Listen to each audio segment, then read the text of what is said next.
দর্শক, রাজ্য রাজনীতি বিভিন্ন সময় বিভিন্নভাবে আলোড়িত হয়।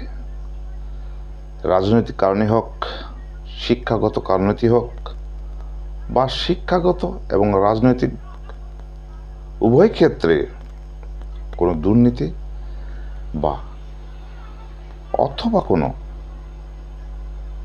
স্ক্যান্ডালকে কেন্দ্র করেই হোক, রাজনীতিতে এটা খুবই সাধারণ জলভাত হয়ে গেছে। জনকে ঘোষবাবুকে কেন্দ্র করে যে আবহাওয়া চলছে, তার মধ্যে প্যারা টিচারদের অথবা সমগ্র শিক্ষার অন্তর্গত সমস্ত শিক্ষাকর্মী এবং শিক্ষকগণদের যে বেতন বৃদ্ধির যে ঢেউ, জিও বার হবার যে আপ্রাণ চেষ্টা নেতৃবর্গের অথবা সংবাদ সঞ্চালকদের, সেই আবহে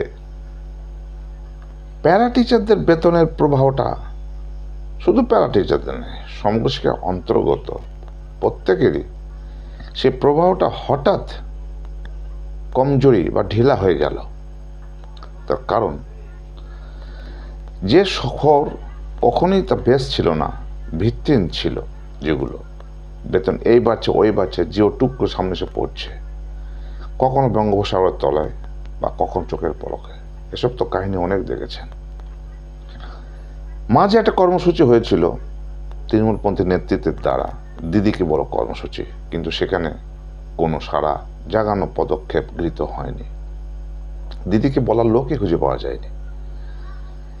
আবার বিভিন্ন সংবাদ সূত্রে জানা যাচ্ছে যে এই ধরনের কর্মসূচি, মানে এই ধরনের ঠিক নয়, আবার নতুন একটা কর্মসূচি, প্যারা টিচারদের